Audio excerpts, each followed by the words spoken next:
வணக்கம். திசைகளின் 10 மணி செய்திகள். விநியோக சங்கிலி உறுதிப்பாட்டையும் சந்தை விரிவாக்கத்தையும் உட்படுத்தி மலேசியா அமெரிக்கா கையெழுத்திட்ட மாபெரும் வர்த்தக ஒப்பந்தம். மலேசியாவும் அமெரிக்காவும் இருதரப்பு பொருளாதார உறவுகளை வலுப்படுத்துவதற்கும் சந்தை அணுகலை விரிவுபடுத்துவதற்கும் விநியோக சங்கிலி உறுதிப்பாட்டை பலப்படுத்துவதற்கும் இருதரப்பு வர்த்தக ஒப்பந்தத்தில் இன்று கையெழுத்திட்டன. 47வது ஆசியான் உச்சநிலை மாநாட்டின் ஒரு பகுதியாக பிரதமர் அன்வார் இப்ராஹிமுக்கும் அமெரிக்க அதிபர் டொனால்டு டிரம்புக்கும் இடையேயான சந்திப்பின் போது இந்த வரலாற்று சிறப்புமிக்க ஒப்பந்தம் கையெழுத்தானது. இந்த ஒப்பந்தம் இரு நாடுகளின் ஏற்றுமதியாளர்களுக்கும் முன்னோடி இல்லாத சந்தை அணுகலை வழங்குவதுடன் 2004ஆம் ஆண்டு வர்த்தகம் முதலீட்டுக்கான அடிப்படை கட்டமைப்பிலிருந்து நிலவி வரும் நீண்டகால பொருளாதார உறவுகளை மேலும் வலுப்படுத்தும். குறிப்பாக ரசாயனங்கள், இயந்திரங்கள், வாகனங்கள், விவசாய பொருட்கள் போன்ற அமெரிக்க தொழில்துறை பொருட்களின் ஏற்றுமதிக்கு மலேசியா முக்கிய சந்தை அணுகலை வழங்க உறுதிபூண்டுள்ளது. இதற்கு பதிலாக மலேசிய பொருட்களுக்கு அமெரிக்கா 19 விழுக்காடு வர்த்தக வரியை பராமரிக்கும். அதே சமயம் சில இணக்கமான தயாரிப்புகளுக்கு வரி விலக்கு அளிக்கப்படும். மேலும் முக்கியமான தாதுகளுக்கும் அரிய மண் தனிமங்களின் ஏற்றுமதிக்கும் மலேசியா எந்த தடையும் விதிக்காது என்றும் அமெரிக்க நிறுவனங்களுடன் இணைந்து உற்பத்தி திறனை அதிகரிக்க பணியாற்றும் என்றும் தெரிவிக்கப்பட்டுள்ளது. இரு நாடுகளும் உயர்மட்ட சுற்றுச்சூழல் பாதுகாப்பு, தொழிலாளர் உரிமைகளை மேம்படுத்துதல், அத்துடன் முதலீட்டு பாதுகாப்பு, போலி பொருட்களை எதிர்ப்பது ஆகியவற்றில் ஒத்துழைப்பை வலுப்படுத்துவதாகவும் உறுதியளித்துள்ளன. இந்தியா ஆசியான் உச்சநிலை மாநாட்டில் காணொலி வாயிலாக கலந்து கொண்ட இந்திய பிரதமர் நரேந்திர மோடி, நிச்சயமற்ற உலக சூழலிலும் இந்தியாவுக்கும் ஆசியானுக்கும் இடையிலான ஒத்துழைப்பு உலகளாவிய நிலைத்தன்மைக்கும் வளர்ச்சிக்கும் ஒரு முக்கியமான தூணாக திகழ்கிறது என்று வலியுறுத்தினார். உலக மக்கள் தொகையில் கால் பகுதியை இந்த இரு பிரிவுகளும் கொண்டிருக்கின்றன என்றும் புவியியல் நிலையிலான தொடர்பு மட்டுமல்லாமல் வரலாற்று பிணைப்புகள், பொதுவான மதிப்புகள், ஆழமான வர்த்தக கலாச்சார உறவுகளை இவை பகிர்ந்து கொள்கின்றன என்றும் அவர் குறிப்பிட்டார். ஆசியானின் மையத்தன்மையும் இந்தோ பசிபிக் மீதான அதன் பார்வைக்கு இந்தியா எப்போதும் ஆதரவளிக்கிறது என்று மோடி உறுதிபட தெரிவித்தார். அத்துடன் மாந்தநேய உதவி, பேரிடர் மீட்பு, கடல்சார் பாதுகாப்பு போன்ற துறைகளில் இருதரப்பு ஒத்துழைப்பை மேலும் வலுப்படுத்தவும் 2026ஆம் ஆண்டை ஆசியான் இந்தியா கடல்சார் ஒத்துழைப்பு ஆண்டாக அறிவிக்கவும் அவர் முன்மொழிந்தார். இந்த விரிவான முதன்மை கூட்டாண்மை நெருக்கடியான காலங்களில் ஆசியான் நண்பர்களுக்கு இந்தியா ஒரு பலமான துணையாக நிற்கும் என்பதை காட்டுவதாக மோடி மேலும் கூறினார். மாணவரை பிரம்பால் தாக்கியதாக குற்றம் சாட்டப்பட்ட 2 ஆசிரியர்களுக்கு ஆதரவு தெரிவித்து இன்று ஒரு பள்ளியின் வளாகத்தில் சுமார் 300 பேர் திரண்டனர். அங்கிள் கந்தாங் என்று அறியப்படும் சமூக செயற்பாட்டாளர் குவான் சே ஹெங் ஏற்பாடு செய்த இந்த பேரணியில் ஆசிரியர்கள் மீதான மரியாதை மீட்டெடுக்கப்பட வேண்டும் என்று வலியுறுத்தப்பட்டது. ஆசிரியர்களை குற்றவாளிகளைப் போல் நடத்தாதீர்கள், உங்களுக்கு கற்பித்தவர்களை மதியுங்கள் போன்ற வாசகங்கள் கொண்ட பதாதைகளை ஏந்தியவாறு அவர்கள் ஆசிரியர் சமூகத்திற்கு ஆதரவு தெரிவித்தனர். தேசிய ஆசிரியர் சேவைகள் சங்கம் NUTP இந்த நடவடிக்கையை ஆதரித்ததுடன் ஆசிரியர்களுக்கு நியாயமான முறையில் மதிப்பளிக்கவும், பள்ளிகளில் பிறம்படி வழங்கும் கொள்கையை மறுபரிசீலனை செய்யவும் கோரிக்கை விடுத்தது. ஆசிரியர்கள் பயமின்றி தங்கள் கடமைகளை செய்ய அனுமதிக்கும் வகையில் அவர்களின் பங்கு மற்றும் அதிகாரத்தின் வரம்புகளை சமூகம் புரிந்து கொள்ள வேண்டும் என்று NUTP பொதுச் செயலாளர் ஃபட்லி அஹ்மத் வலியுறுத்தினார். 47வது ஆசியான் உச்சநிலை மாநாட்டின் நேரடி ஒலிபரப்பின் போது இந்தோனேசியாவின் தற்போதைய அதிபரின் பெயரை குறிப்பதில் ஏற்பட்ட தவறுக்காக மலேசிய வானொலி தொலைக்காட்சி நிலையமான RTM மன்னிப்பு கோரியுள்ளது. அதன் வர்ணனையாளர் தற்போதைய அதிபர் பிராபோவோ சுபியாந்தோவிற்கு பதிலாக ஜோகோ விடோடோவின் பெயரை குறிப்பிட்டுவிட்டார் என்று உள் விசாரணையில் கண்டறியப்பட்டதாக மலேசிய ஒலிபரப்பு துறையின் பொது தொடர்பு பிரிவு வெளியிட்டுள்ள அறிக்கையில் குறிப்பிடப்பட்டுள்ளது. இந்த தவறை RTM தீவிரமாக கருதுகிறது. மேலும் உரிய நடவடிக்கை எடுக்கப்பட்டுள்ளது. இந்த செயலால் பாதிக்கப்பட்ட இந்தோனேசிய அதிபர், அந்நாட்டு அரசாங்கம் உட்பட அனைத்து தரப்பினரிடமும் RTM மன்னிப்பு கேட்டுள்ளது. இனி வரும் காலங்களில் ஒலிபரப்பப்படும் ஒவ்வொரு தகவலும் துல்லியமாகவும் நேர்மையாகவும் இருப்பதை உறுதிப்படுத்த ஆசிரியர் கட்டுப்பாட்டையும் உண்மை சரிபார்ப்பையும் RTM மேம்படுத்தும் என்றும் உறுதியளித்துள்ளது. மலேசியா அமெரிக்கா இடையே சமீபத்தில் கையெழுத்தான இருதரப்பு வர்த்தக ஒப்பந்தத்தின் மூலம் 1711 மலேசிய பொருட்களுக்கு அமெரிக்காவின் 19 விழுக்காடு இறக்குமதி வரியில் இருந்து விலக்கு அளிக்கப்பட்டுள்ளது. இந்த சலுகை அடுத்த 60 நாட்களுக்குள் நடைமுறைக்கு வரும் என்று முதலீடு வர்த்தகம் தொழில்துறை அமைச்சர் டத்துஸ்ரீ தங்கு ஜஃப்ருல் அப்துல் அசீஸ் தெரிவித்தார். இந்த ஒப்பந்தத்தின் மூலம் அமெரிக்கா மலேசியாவிற்கு தனது சந்தைக்கான மிகவும் உறுதியான சிறந்த அணுகலை வழங்கியுள்ளது என்று அவர் குறிப்பிட்டார். அமெரிக்கா மலேசியாவின் மிகப்பெரிய வர்த்தக பங்காளிகளில் ஒன்றாகும் என்பதால் இந்த ஒப்பந்தம் மின்சாரம், மின்னணு பொருட்கள், தொழில்துறை கருவிகள், விண்வெளி தொழில்துறைக்கான பாகங்கள் போன்ற முக்கிய ஏற்றுமதிகளுக்கு பயனளிக்கும் என்றார். சபா தெலங்கானா மாநில தேர்தல்களை எதிர்கொள்ள மாசிசா கட்சி தயாராக இருப்பதாக அதன் தலைவர் டத்தோஸ்ரீ டாக்டர் வி காசியாங் தெரிவித்துள்ளார். 2 மாநிலங்களுக்குமான சாத்தியமான வேட்பாளர் பட்டியலை தாங்கள் பாரிசான் நேஷனல் தலைமைக்கு அனுப்பிவிட்டதாகவும், இருப்பினும் இறுதி முடிவை BN தலைவரே வெளியிடுவார் என்றும் அவர் கூறினார். வேட்புமனு தாக்கலுக்கு ஒரு வாரம் முன்பாகவே வேட்பாளர்கள் அறிவிக்கப்படுவது BN-இன் வழக்கம் என்றும் அவர் குறிப்பிட்டார்.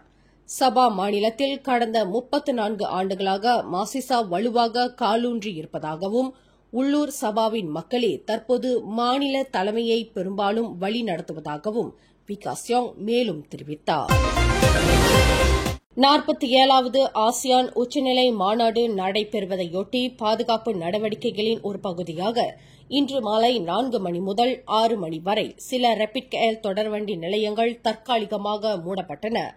கிளானஜயா, புத்ராஜயா, காஜாங் ஆகிய 3 முக்கிய பகுதிகளில் உள்ள அம்பாங் பார்க், காலனி, பெர்சியாரன் KLCC, புக்கிட் பின்தாங் உள்ளிட்ட நிலையங்கள் மூடப்பட்டன என்று ரேபிட் ரயில் சென்டிரான் பெர்ஹாட் நிறுவனம் தெரிவித்துள்ளது. இதனால் பயணிகள் அருகிலுள்ள மோனோரயில் நிலையங்களையோ அல்லது கிளானஜயா வழித்தடத்தில் இருக்கும் கம்போங் பாரு நிலையத்தையோ பயன்படுத்தலாம் என்று பரிந்துரைக்கப்பட்டது. மற்ற தொடர்வண்டி நிலையங்களின் செயல்பாடுகளில் எந்த மாற்றமும் இல்லை என்று ரேபிட் KL உறுதிப்படுத்தியுள்ளதுடன் பயணிகள் தங்கள் பயணத்தை திட்டமிட அதன் சமூக ஊடக பக்கங்கள் அல்லது பல்ஸ் செயலியை பயன்படுத்துமாறு அறிவுறுத்தப்பட்டுள்ளது. தொலுக்கின்தான் கம்போங் தெலங்கானாவில் உள்ள ஜாலாட்மா இன்தான் பகுதியில் நள்ளிரவில் ஏற்பட்ட பயங்கர தீ விபத்தில் 6 வீடுகள் முற்றிலும் எரிந்து நாசமாகின. 6 குடும்பங்களைச் சேர்ந்த சுமார் 29 பேர் தங்களின் உடைமைகளை இழந்து தவித்தனர். சம்பவத்தின் போது உறவினர்களை பார்க்க சென்றிருந்ததால் தப்பியோடிய லோகேஸ்வரி என்ற பாதிக்கப்பட்டவர் தனது 18,000 ரிங்கெட் பணம், நகைகள் உள்ளிட்ட முக்கிய பொருட்களை இழந்து கண்ணீர் மல்கினார். வீட்டில் தனியாக இருந்த ஜெயாவும் அவரது 18 வயது மகள் ரீதாவும் வெளியிலிருந்து வந்த சத்தம் கேட்டு சுதாரித்துக் கொண்டு வீட்டை விட்டு வெளியேறி உயிர் தப்பியுள்ளனர். சம்பவம் நடந்தபோது தனது 7 குடும்ப உறுப்பினர்களுடன் உறங்க தயாராகிக் கொண்டிருந்ததாகவும், அப்போது நடுவீட்டிலிருந்து தீ வெளிச்சத்தை கண்டதாகவும் கூறினார் 44 வயது கலைவாணி. அருகிலிருந்த வீடுகளில் தீ பரவாமல் இருக்க அண்டை வீட்டார் தீயணைப்புத் துறையினர் வரும் வரை தண்ணீரை பாய்ச்சி அடித்து உதவினர். இந்த விபத்து தொடர்பாக கோத்தாதிங்கி நகராட்சி மண்டபத்தில் உள்ள தற்காலிக நிவாரண மையத்தில் 29 பேரும் தற்போது தங்கியுள்ளனர். விபத்துக்கான காரணமும் சேத மதிப்பீடு குறித்தும் தீயணைப்புத் துறையினர் விசாரித்து வருவதாக பேரா மாநில தீயணைப்பு மீட்புப் படையின் செயல்பாடுகளுக்கான இடைக்கால பொறுப்பதிகாரி சஸ்லின் முகமது அனஃபியா தெரிவித்தார். ஸ்லாங்கூரில் டமன்சாரா, சுபங்ஜயா ஆகிய பகுதிகளில் சட்டத்திற்கு புறம்பான இணைய சூதாட்ட தளங்களை உருவாக்கி அதன் உதிரி பாகங்களையும் உள்நாட்டு வெளிநாட்டு சந்தைகளுக்கு விநியோகித்து வந்த 7 அலுவலகங்களிலும் கிடங்குகளிலும் காவற்படை அதிரடி சோதனை நடத்தியுள்ளது. அக்டோபர் 9ஆம் தேதி நடந்த இந்த சோதனையில் உள்நாட்டைச் சேர்ந்த 110 ஆண்களும் 30 பெண்களும் உட்பட மொத்தம் 147 பேர் கைது செய்யப்பட்டதாக புகேடமான் குற்ற புலனாய்வுத்துறை இயக்குநர் எம். குமார் தெரிவித்தார். கைது செய்யப்பட்டவர்களில் 140 பேர் உள்ளூர்வாசிகள், ஏனைய 7 பேர் வெளிநாட்டவர்கள் ஆவர். கைப்பற்றப்பட்ட சூதாட்ட கருவிகளும் இணையதளங்கள் சட்டத்திற்கு புறம்பாக செயல்பட்டது உறுதி செய்யப்பட்ட நிலையில் 133 பேர் மீது சூதாட்ட சட்டத்தின் கீழ் குற்றம் சாட்டப்பட்டுள்ளது. கடா மாநிலத்தில் வெள்ளம் படிப்படியாக குறைந்து வரும் நிலையில் இன்று ஒரே நாளில் 3 மாவட்டங்களில் இருந்த 10 தற்காலிக துயர் துடைப்பு மையங்கள் மூடப்பட்டதால் பாதிக்கப்பட்டவர்களின் எண்ணிக்கை 381 குடும்பங்களைச் சேர்ந்த 1335 பேராக குறைந்துள்ளது என கடா மாநில பேரிடர் மேலாண்மை செயலகம் தெரிவித்துள்ளது. குபாங் பசு, புண்டாங், பொக்கோக் செனா, பாடாங் தெராப், குலிம் ஆகிய 5 மாவட்டங்களில் இன்னும் 9 தற்காலிக துயர் துடைப்பு மையங்கள் மட்டுமே செயல்படுகின்றன. இருப்பினும் பாதிக்கப்பட்ட பகுதிகளில் மீதமுள்ள மக்கள் இயல்பு வாழ்க்கைக்கு திரும்பும் வரை மாநில பேரிடர் மேலாண்மை செயலகம் தொடர்ந்து நிலைமையை கண்காணித்து அவர்களுக்கு தேவையான உதவிகளை வழங்கி வருகிறது.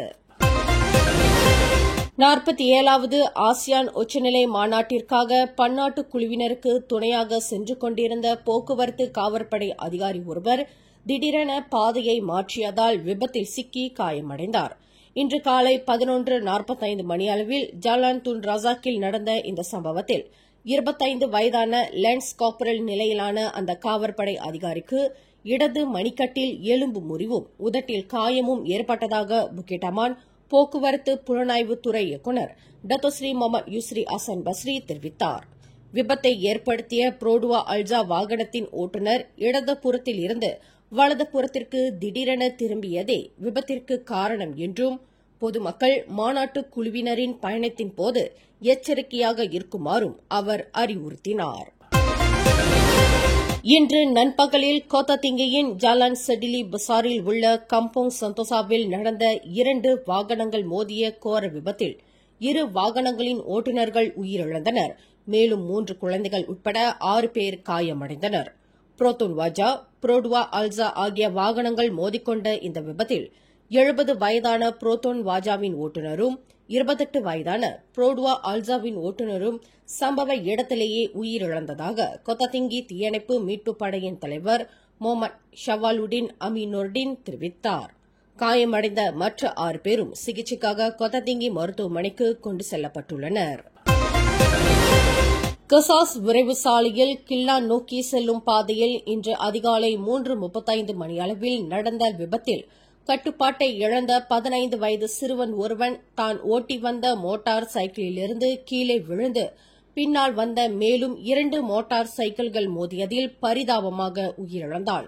சம்பவ இடத்தில் உயிரிழந்த அந்த சிறுவன் விபத்துக்குள்ளான பின் சாலையின் நடுவில் வீசப்பட்டதாகவும் பின்னர் மோதிய அந்த 2 மோட்டார் சைக்கிள் ஓட்டுநர்களும் அடையாளம் காணப்படாத நிலையில் உடனடியாக சம்பவ இடத்திலிருந்து தப்பியோடிவிட்டதாகவும் நம்பப்படுவதாக கிளாங் சலாத்தான் மாவட்ட காவற்படையின் துணைத் தலைவர் சூப்பரிண்டென்டன்ட் கமால் அரிஃபின் அமன் ஷா தெரிவித்தார். தப்பியோடியவர்கள் விபத்து நடந்தபோது பந்தயத்தில் ஈடுபட்டிருக்கலாம் என்று சந்தேகிக்கப்படுவதாகவும் விபத்தின் உண்மையான காரணத்தை கண்டறிய சாட்சிகள் அல்லது தொடர்புடையவர்கள் முன்வந்து உதவ வேண்டும் என்றும் காவற்படை கேட்டுக் கொண்டுள்ளது. சமீப காலமாக ஆன்லைன் வீடியோ கேம்களில் உள்ள வன்முறை உள்ளடக்கம் குழந்தைகளையும் இளைஞர்களையும் தீவிரமான தவறான செயல்களை செய்ய தூண்டக்கூடும் என்று அதிகாரிகள் எச்சரித்துள்ளனர். கொலை, சண்டை, ஒழுக்கமற்ற நடத்தைகளை சித்தரிக்கும் விளையாட்டுகளுக்கு தங்கள் பிள்ளைகள் ஆளாவதை பல பெற்றோர்கள் உணருவதில்லை என்றும் இஃது இளம் தலைமுறையினரின் உணர்ச்சியையும் மனநிலையையும் பெரிதும் பாதிக்கிறது என்றும் தெரிவிக்கப்பட்டுள்ளது. அதிக நேரம் வன்முறை காட்சிகளை காணும் சிறுவர்கள் கற்பனைக்கும் உண்மைக்கும் இடையிலான வேறுபாட்டை பிரித்தறிய முடியாததால் எளிதில் கோபமடைந்து சண்டையிடும் குணத்தை வளர்ப்பதாக குழந்தை உளவியலாளர் டாக்டர் நூர் ஆயிஷா ருஸ்லி சுட்டிக்காட்டினார். இளம் வயதினரின் மனநலனை பாதுகாக்க பெற்றோர்கள் தங்கள் குழந்தைகளின் விளையாட்டு செயல்பாடுகளை தீவிரமாக கண்காணித்து வன்முறையான விளையாட்டுகளுக்கு அரசாங்கம் கட்டுப்பாடுகளை விதிக்க வேண்டும் என்றும் வல்லுநர்கள் அறிவுறுத்துகின்றனர். மேலும் செய்திகளை தெரிந்து கொள்ள கீழே இருக்கும் பெல் பட்டனை அழுத்துங்கள். உங்கள் மகிழ்ச்சியை வெளிப்படுத்த லைக் மற்றும் ஷேர் செய்யுங்கள். தொடர்ந்து திசைகளோடு இணைந்திருக்க சப்ஸ்கிரைப் செய்யுங்கள்.